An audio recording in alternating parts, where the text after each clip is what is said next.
কি ভাইজানরা, আলেমদেরকে সংসদে দেখতে চান না? এই আলেমের এই ভিডিওটা দেখেন, আলেমরা কি জিনিস।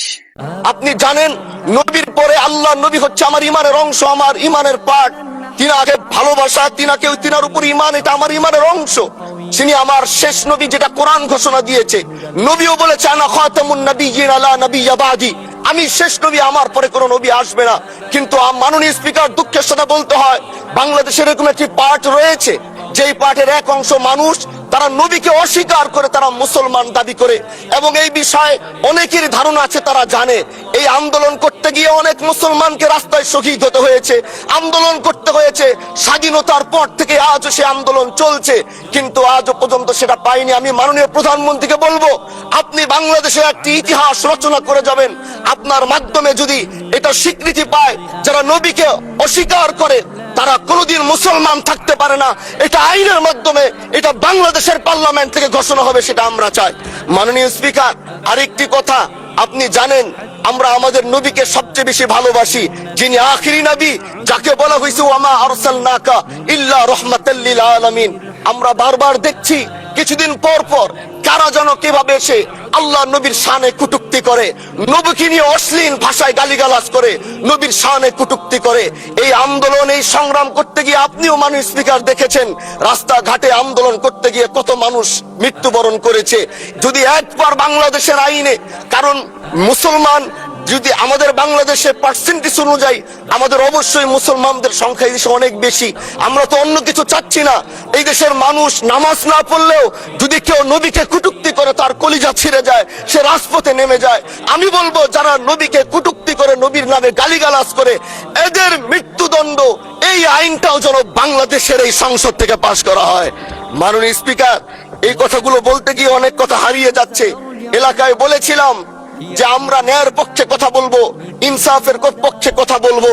তখন অনেকে হাত ধরে বলেছিল, হামজালা ভাই, জাতীয় সংসদে যখন যাবেন একটু বইলেন হাদি হত্যার বিচারটা যেন হয়।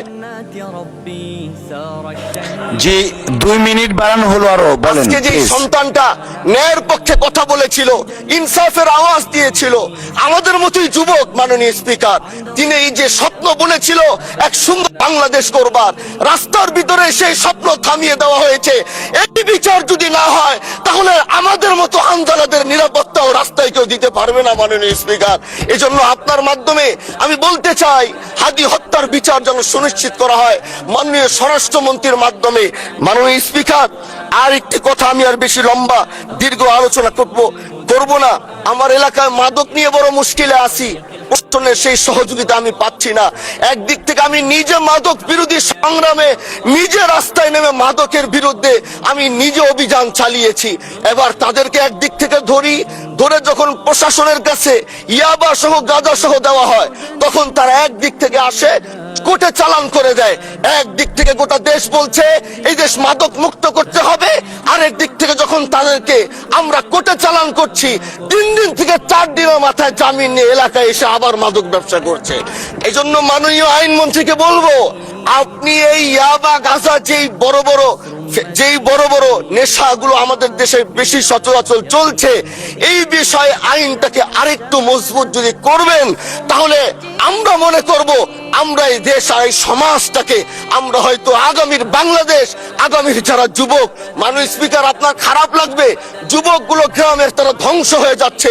আমাদের চোখের সামনে যখন একজন যুবক ধ্বংস হয়ে যায়, এটা অন্যরা মেনে নিতে পারলেও আমাদের পক্ষে মারা বড় কষ্ট হয়ে যায়। আমরা দেশটাকে বাঁচাতে চাই, আমরা আগামীতে ওরকম কিছু যুবক তৈরি করতে চাই, যারা নেশা ধরবে না, তারা পড়াশোনা করবে, তারা দেশের জন্য ফিকির করবে। মাননীয় স্পিকার, আমি সত্যের পক্ষে থাকবো, আমি অন্যায়ের বিরুদ্ধে সোচ্চার থাকবো, আমি গণমানুষের কণ্ঠ হয়ে